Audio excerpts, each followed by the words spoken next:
बच्चों, I am Rahul Sharma, chemistry faculty at alchemy learning centre Jodhpur. तो मैं आज पढ़ाने वाला हूं आपको 10th क्लास में उसका first chapter chemical reaction and equation. इसमें हम सबसे पहले ये बातें करेंगे कि केमिकल रिएक्शन एंड इक्वेशन को पढ़ने से पहले आपको ये पता होना चाहिए कि कौन कौन से टॉपिक आपको कवर करने हैं। तो जितने भी टॉपिक आपको कवर करने हैं उनका एक आप फर्स्ट पेज पे पूरा का पूरा एक पैटर्न तैयार कर लो, जिससे आपको क्या रहता है कि आसानी रहती है कि आपको क्या क्या पढ़ना है उसके अंदर। ठीक है, तो जैसे मैंने यहाँ पर सबसे पहले लिया है चेंजेस इन मैटर। तो आपने ये changes in matter 9th class में सुना होगा इस चैप्टर के बारे में। तो इस चैप्टर में आपने दो चेंज पढ़े होंगे, एक तो पढ़ा था फिजिकल चेंज, दूसरा होता है केमिकल चेंज। तो आपने वहां पर जो डिटेल में पढ़ा था वो था फिजिकल चेंज। तो फिजिकल चेंज के अंदर होता क्या था वो सारी भी बातें मैं अभी डिस्कस करूंगा यहाँ पे। तो फिजिकल चेंज और केमिकल चेंज दोनों पढ़ने के बाद हम अपनी रियल रिएक्शंस पे आएंगे कि कौन कौन सी रिएक्शंस हमें ना 10th क्लास में पढ़नी है। तो ये आपका फर्स्ट चैप्टर है पूरा का पूरा, जिसमें ये सारी चीज़ें आने वाली है। तो मैं यहाँ से स्टार्ट करने वाला हूँ आपके फिजिकल चेंज। इसके बारे में कुछ बातें बताने वाला हूँ जो आप जानते हो पहले से कि फिजिकल चेंज का मतलब ये है कि फिजिकल प्रॉपर्टीज में ही चेंज होगा ओनली। फिजिकल प्रॉपर्टी मीन्स कि आपको फिजिकल प्रॉपर्टी, जैसे हम बात करते हैं स्टेट्स ऑफ मैटर की, स्टेट्स ऑफ मैटर की अगर बात करें हम, तो स्टेट्स ऑफ मैटर में मेजर जो स्टेट्स होती है वो तीन होती है, सॉलिड, लिक्विड और गैस। तो सॉलिड अगर लिक्विड में कन्वर्ट हो रही है और लिक्विड अगर सॉलिड में कन्वर्ट हो रही है तो वो आपका चेंज कहलाता है फिजिकल चेंज। अगर लिक्विड से गैस में जा रही है और गैस से वापस लिक्विड में, तो वो भी आपका फिजिकल चेंज। कहने का मतलब ये है कि जब एक स्टेट दूसरी स्टेट में कन्वर्ट हो रही है तब हम वहाँ पर चेक करते हैं फिजिकल चेंज। अब देखो, फिजिकल चेंज से उनकी स्टेट में चेंज हो रहा है लेकिन केमिकल प्रॉपर्टी में कोई चेंज नहीं हो रहा है। मैं एक एग्जांपल के अकॉर्डिंग समझा देता हूँ। जैसे यहाँ पर मान लो आपके पास H2O एक है और मैंने ब्रैकेट में लिख रखा है S। यहाँ पर S का मतलब ये होता है कि ये सॉलिड है। सॉलिड है तो ये किसका फॉर्मूला होता है? आइस का फॉर्मूला होता है। ठीक है, बिकॉज हम H2O अगर लिख रहे हैं, सॉलिड लिख रहे हैं, तो वो आइस हो जाएगा और आइस का ये हो गया।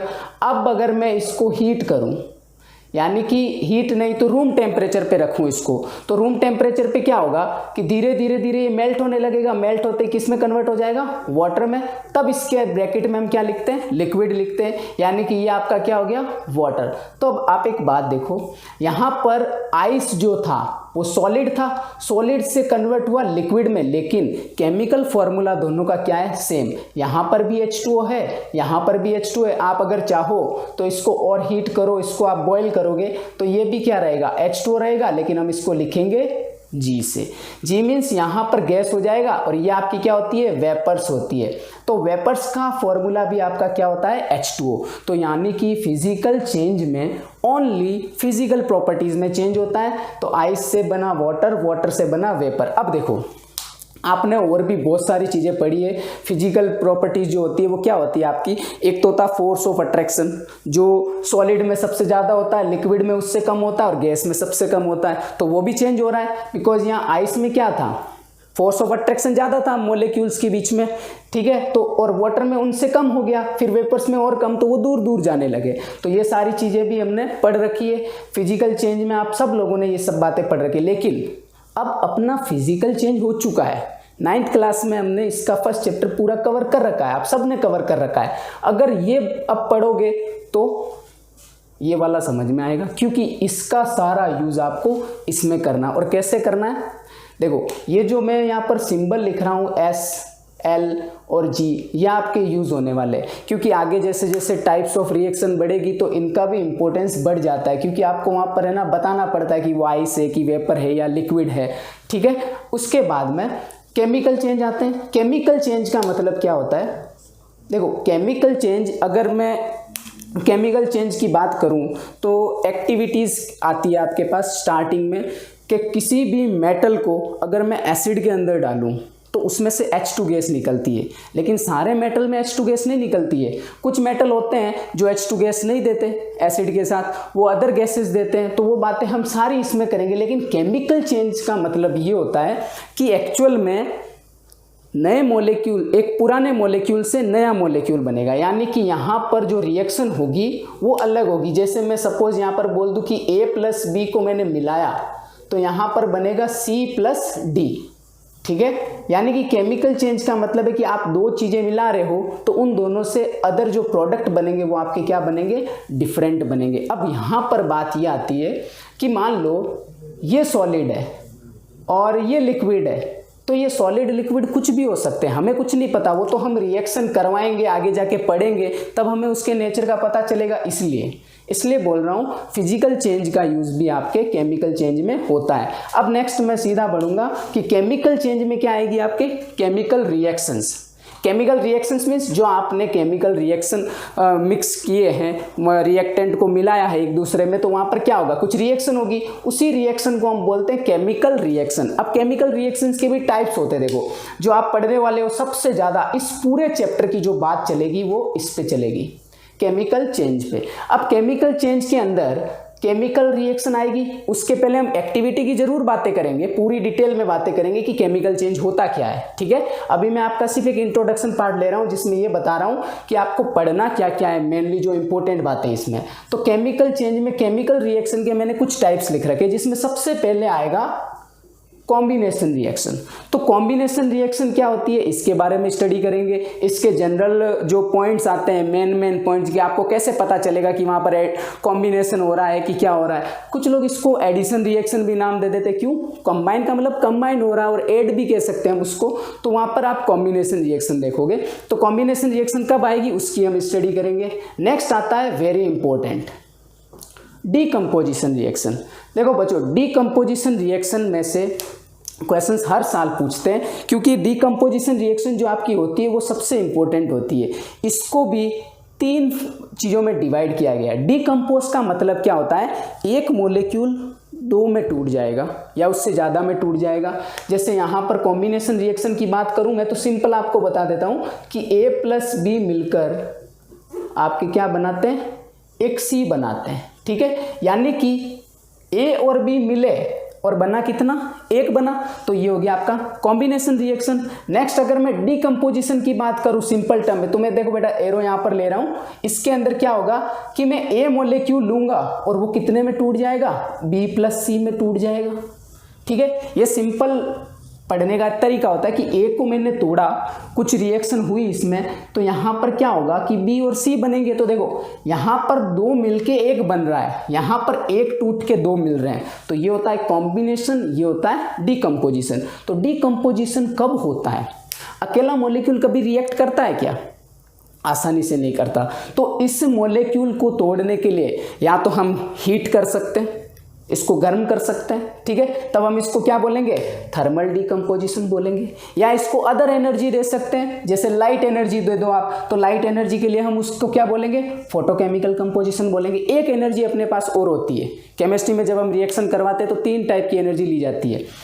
अगर थर्मल से हो रहा है तो थर्मल, फोटोकेमिकल से हो रहा है तो फोटोकेमिकल, अदरवाइज लास्ट ऑप्शन अपने पास होता है कि हम उसको इलेक्ट्रिसिटी के थ्रू भी क्या कर सकते हैं, मॉलिक्यूल को तोड़ सकते हैं। ये बहुत इंपॉर्टेंट है। जो आपके पास है ना इलेक्ट्रिकल डीकम्पोजिशन, इसका पूरा एक कॉन्सेप्ट आता है, उस प्रोसेस को हम नाम देते हैं, जो प्रोसेस इसमें आता है उसको हम नाम देते हैं इलेक्ट्रोलाइसिस। ये इलेक्ट्रोलाइसिस इसमें पढ़ना होता है। तो इस इलेक्ट्रिकल डीकम्पोजिशन को ही ये नाम दिया जाता है इलेक्ट्रोलाइसिस। तो फिर फोटोकेमिकल के लिए आप क्या बोल सकते हो, फोटोलाइसिस, ठीक है। ये तो इनके नाम होते हैं, अदर नेम जिनको हम बोलते हैं प्रोसेस के नेम। तो ये हो जाएगा फोटोलाइसिस, ये हो जाएगा इलेक्ट्रोलाइसिस। अब देखो थर्मल डीकम्पोजिशन के लिए क्या होता है कि इसके लिए ना कभी कोई नाम नहीं देता, इसको इतना ही बोलता है कि थर्मल डीकम्पोजिशन है, लेकिन कभी कभी यहाँ पर एक नाम यूज होता है, उसको हम बोलते हैं पायरोलाइसिस, ठीक है। तो पायरोलाइसिस क्या होता है, वो पायरोलाइसिस मैं आपको इसी के अंदर बताऊंगा। हम सारी थर्मल डीकम्पोजिशन को पायरोलाइसिस बोले ये जरूरी भी नहीं है, क्योंकि पायरोलाइसिस जो होता है वो ऑर्गेनिक रिएक्शंस के डीकम्पोजिशन में सबसे ज़्यादा यूज होता है, कि वहाँ पर इस टर्म को हम यूज करते हैं पायरोलाइसिस। तो ये हम बात करेंगे थर्मल डीकम्पोजिशन में। तो ये 3 चीज़ें हमें पढ़नी है, फोटोलाइसिस हो गया, पायरोलाइसिस हो गया, इलेक्ट्रोलाइसिस, वो किस में पढ़ेंगे हम, डीकम्पोजिशन रिएक्शन में पढ़ेंगे। नेक्स्ट जो अपना पार्ट आता है डिस्प्लेसमेंट रिएक्शन। सारे रीजनिंग क्वेश्चंस जितने भी बनते हैं केमिकल इक्वेशन पे, वो आपकी होती है डिस्प्लेसमेंट रिएक्शन। अब एक मैं इंपॉर्टेंट चीज बताऊं यहाँ पे, जो आपकी डिस्प्लेसमेंट रिएक्शन होती है ना, ये एक आयनिक रिएक्शन का पार्ट है।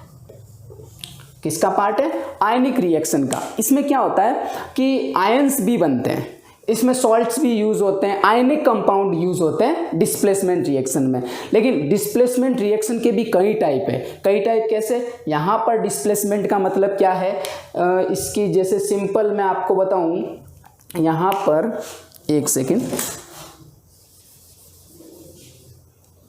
इसके अंदर क्या है, सपोज AB प्लस C लिया मैंने, ठीक है, थोड़ा छोटा लिख रहा हूं, दिख जाएगा। AB प्लस C लिया तो क्या होगा कि ये A और C बन जाएगा, B को क्या कर देगा, बाहर कर देगा। ये होती है आपकी डिस्प्लेसमेंट रिएक्शन। कहने का मतलब क्या है कि इसमें जो AB है, B जो है वो C से क्या हो रहा है, रिप्लेस हो रहा है, तो इसको बोलते हैं हम डिस्प्लेसमेंट रिएक्शन। अब डिस्प्लेसमेंट रिएक्शन के बाद में एक नई और आती है, इसके जैसी होती है डबल डिस्प्लेसमेंट रिएक्शन। अब देखो ये पूरी की पूरी ये भी क्या होती है आपकी आयनिक रिएक्शन होती है। इसके अंदर डबल डिस्प्लेसमेंट रिएक्शन के अंदर इससे तो काफ़ी इजी होती है। मैं ये बता दूं कि डबल डिस्प्लेसमेंट इससे काफ़ी इजी होती है। इसका रीज़न क्या है, इसमें आपको एक को रिप्लेस करना दूसरे से, और आपको पता रहता है कि किसको रिप्लेस करना है। लेकिन डिस्प्लेसमेंट रिएक्शन में अगर आपका C जो है वो अगर B को रिप्लेस करेगा या डिस्प्लेस करेगा अगर इस B को, तो यानी कि इस C को क्या होना चाहिए, इस B से हाईली रिएक्टिव होना चाहिए। तो यहाँ पर रिएक्टिविटी की बात हम करते हैं, और यहाँ पर रिएक्टिविटी का कोई कॉन्सेप्ट नहीं होता। इसमें भी हम आगे जाके पढ़ेंगे, कितने टाइप्स की पढ़ेंगे, इसमें 3 टाइप्स की रिएक्शन पढ़ेंगे, ठीक है। तो ध्यान रखना, इसके अंदर हम 3 टाइप्स की रिएक्शन पढ़ने वाले हैं डबल डिस्प्लेसमेंट में, कि कौन कौन सी किस टाइम पे displacement reaction, double displacement reaction हो सकती है या डिस्प्लेसमेंट हो सकती है। इन दोनों को आइडेंटिफाई आप आराम से कर सकते हो, कोई प्रॉब्लम नहीं होगी। लेकिन इसके अंदर आपको पता करना पड़ेगा कि रिएक्शन जो होगी वो कौन से डायरेक्शन में होगी और कब होगी, क्योंकि यहाँ पर भी 3 टाइप की रिएक्शन आपके आने वाली है। तो ये हम डिटेल में बाद में स्टडी करने वाले हैं। नेक्स्ट जो अपनी आती है वो आती है रेडॉक्स।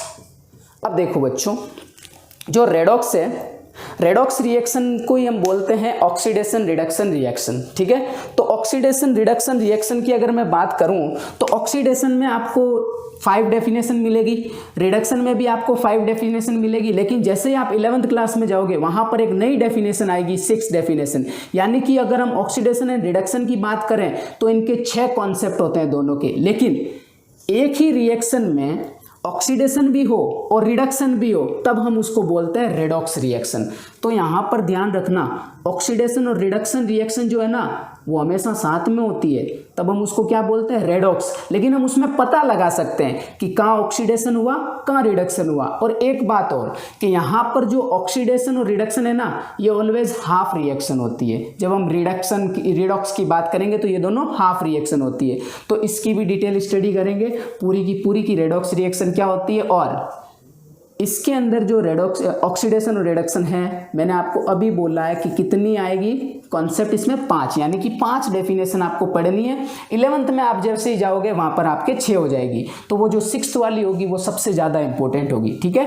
अब नेक्स्ट हम बात करें तो देखो बेटा, ये जो मैंने सारी चीज़ें बताई है केमिकल रिएक्शन के अंदर, केमिकल रिएक्शन आपकी कहाँ से आई, केमिकल चेंज में से, कि केमिकल चेंज कितने टाइप के हो सकते हैं। तो ये वही टाइप है जो आपको पढ़ना है, combination, decomposition, displacement, double displacement, redox, ये सारी चीज़ें हम वहाँ पर पढ़ेंगे। रेडॉक्स की जगह आपने देखा होगा ऑक्सीडेशन एंड रिडक्शन रिएक्शन भी लिखा होता है, तो ये भी बातें हम वहाँ पे देख लेंगे जो भी होगी। उसके बाद में क्या होता है देखना, जैसे आपने केमिकल रिएक्शन को पढ़ लिया, क्या आपने 2 मॉलिक्यूल 2 कंपाउंड्स को मिलाया, कुछ एक नया बना, उस नए बनने वाले को आप कैसे बताओगे, उसको फॉर्मूला में लिखना पड़ता है। यानी कि जब केमिकल रिएक्शन में जो मॉलिक्यूल्स वगैरह जो आप ऐड करते हो, सॉल्यूशन वगैरह ऐड करते हो, उनको फॉर्मूला में अगर लिख के एक इक्वेशन में लिख दें तब वहाँ पर केमिकल इक्वेशन की बात आती है, ठीक है। केमिकल इक्वेशन कैसे, जैसे सपोज मैंने यहाँ पर लिखा ना A और B और C, यानी कि ए कोई कंपाउंड है, बी कोई कंपाउंड है, सी इनसे बनने वाला हो गया,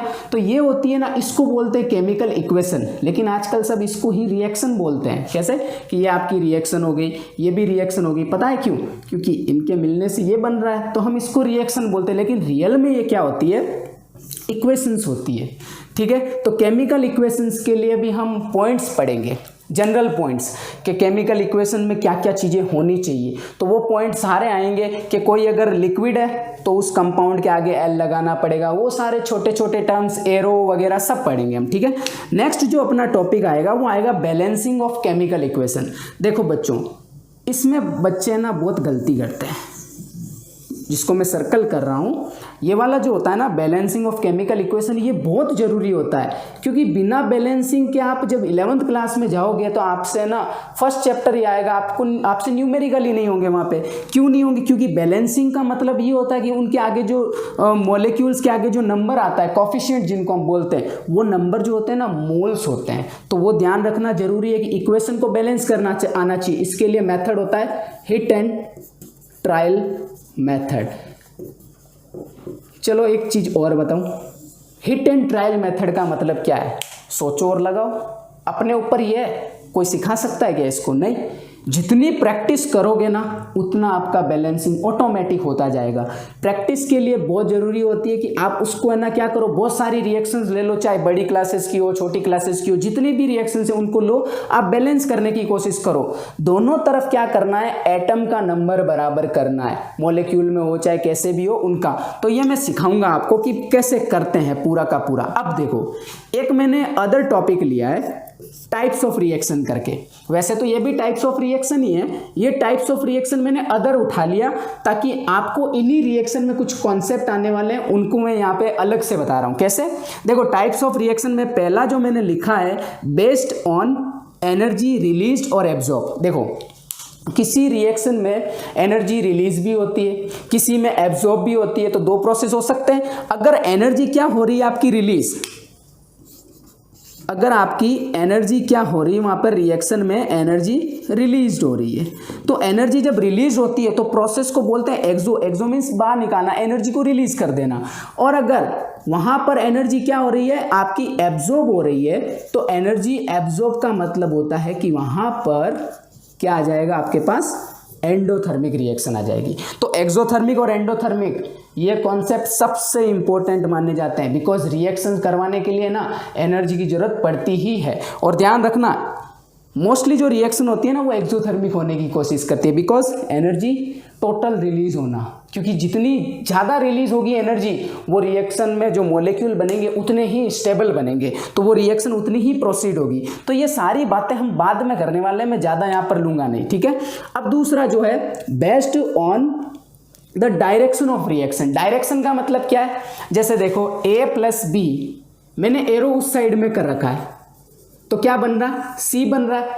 अगर मैं क्या करता, C से एरो इस साइड में कर दूं, ठीक है, तो डायरेक्शन क्या हो गई? चेंज हो गई। और कुछ रिएक्शन में यूं भी होता है, एक एरो ऊपर ऐसे एक नीचे, यानी कि रिएक्शन आगे भी जा रही है, रिएक्शन पीछे भी आ रही है, उसी के अकॉर्डिंग, यानी कि बेस्ड ऑन डायरेक्शन, उसी के अकॉर्डिंग दो टाइप की रिएक्शन बता दी। एक होती है रिवर्सिबल और एक होती है इरिवर्सिबल।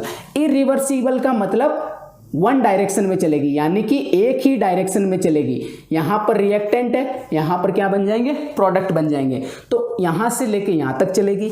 रिवर्सिबल के अंदर मैं बात करूं तो रिएक्शन आगे भी जा सकती है, पीछे भी आ सकती है। तो जो आगे जाएगी उसको बोलेंगे फॉरवर्ड रिएक्शन, और जो पीछे आएगी उसको हम बोलेंगे बैकवर्ड रिएक्शन। तो फॉरवर्ड रिएक्शन, बैकवर्ड रिएक्शन का कॉन्सेप्ट जो आता है वो रिवर्सिबल में आता है। इरिवर्सिबल के लिए ऑलवेज रिएक्शन आपकी फॉरवर्ड ही होती है, ठीक है। थर्ड जो कॉन्सेप्ट है अपना वो क्या है?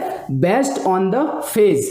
ये नया है, आप लोगों को चाहे शायद ये पढ़ाए भी नहीं स्कूल वगैरह में, लेकिन मैं बताऊंगा आपको इसमें क्या होता है। बहुत इजी है, सिंपल सा है। बेस्ड ऑन द फेज, देखो एक होता है होमोजीनियस, एक होता है हेट्रोजीनियस।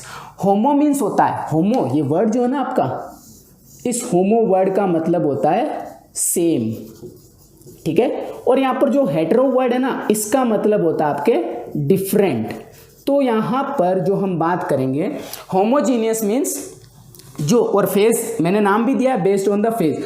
अगर रिएक्टेंट और प्रोडक्ट की, रिएक्टेंट प्रोडक्ट और कैटलिस्ट एक और आता है, उनकी अगर फेजेस यानी कि वो अगर सारे सॉलिड है तो वो होमोजीनियस, सारे लिक्विड है तो होमोजीनियस, सारे गैसियस है तो होमोजीनियस। लेकिन अगर रिएक्टेंट आपके सॉलिड है और जो प्रोडक्ट बन रहा है वो आपका लिक्विड है, तो फेज चेंज होगी ना, तब वहाँ पर क्या हो जाती है, हेट्रोजीनियस। तो कभी कभी स्टेटमेंट में ऐसे कॉन्सेप्ट पूछ लेते हैं कि कौन सी होमोजीनियस है, कौन सी हेट्रोजीनियस है, तो इसकी भी हम डिटेल में स्टडी करेंगे। होमोजीनियस और हेट्रोजीनियस के कॉन्सेप्ट की डिटेल, मतलब आपके लेवल तक जितना पूछ सकता है, वैसे इतना पूछा नहीं जाता इनके बारे में। आपको जो सबसे ज़्यादा याद रखनी है वो ये रखनी है और ये रखनी है, और ये तो आपको रखना ही है, पूरा का पूरा 90% चैप्टर ही आपका यही है।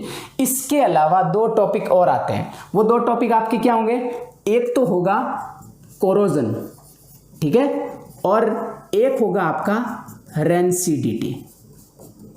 एक होगा कोरोजन, दूसरा क्या होगा, रेंसिडिटी। तो कोरोजन और रेंसिडिटी जो है ना, वो आपके इसी के एप्लीकेशन पार्ट है। एप्लीकेशन का मतलब कि वहां पर भी क्या होगा, ऑक्सीडेशन और रिडक्शन का प्रोसेस ही होगा, तो वो हमें देखना है। तो ये भी है ना रेडॉक्स प्रोसेस के है ना अंदर आने वाले कॉन्सेप्ट होंगे, तो वो इनको हम इसी के अंदर पढ़ लेंगे, तो बार बार अलग पढ़ने की जरूरत ही नहीं पड़ती है। लेकिन हमें ज़्यादा मेन फोकस किस पे करना है, हमें जो मेन फोकस करना है वो इन पे करना है। और ध्यान रखना बच्चों, ये जो भी रिएक्शन है ना, आपके एग्जाम में आपने बस इतना सा पढ़ लिया कॉन्सेप्ट लगा के ऊपर से, तो कुछ नहीं होने वाला। वहाँ पर क्वेश्चन जो बनते हैं ना, वो घुमा घुमा के बनते हैं, रीजनिंग से रिलेटेड बनते हैं, जो सबसे ज़्यादा इसमें पूछे जाते हैं। इसमें ट्रिक्स टर्म्स जितने भी लगते हैं, जो रियल में लगते हैं, वो सारे लगाएंगे, बाकी तुक्के मारने की कोई ज़रूरत नहीं होनी चाहिए, ठीक है। तो ये मैंने जो आपके लिया है वो ब्रीफ में आपका इंट्रोडक्शन पार्ट लिया है, चैप्टर फर्स्ट स्टार्टिंग करने से पहले बताने के लिए कि आपको इस चैप्टर में क्या क्या पढ़ना है और मैं क्या क्या आपको पढ़ाने वाला हूँ। तो नेक्स्ट वीडियो में हम स्टार्ट करेंगे कुछ सिंपल जनरल टर्म्स वगैरह के बारे में, रिएक्शंस के, इक्वेशंस के, और हम बात कर लेंगे कुछ छोटी मोटी के रिएक्शंस क्या होती है। उसमें मैं आपको एक नया कॉन्सेप्ट भी बता दूंगा कि कैटालिस्ट क्या होता है, ठीक है। वैसे आपके सिलेबस का नहीं होता है CBSE के अंदर, वो RBSE में होता है, बट फिर भी हम कवर कर लेंगे। कैटलिस्ट भी बहुत ज़रूरी होता है, वो भी अलग अलग टाइप्स के होते हैं, तो वो हम नेक्स्ट लेक्चर में पढ़ेंगे, ठीक है। अगर आपको ये वीडियो अच्छा लगा हो तो लाइक कीजिए, सब्सक्राइब कीजिए, ठीक है। धन्यवाद, मिलते हैं अगले लेक्चर में।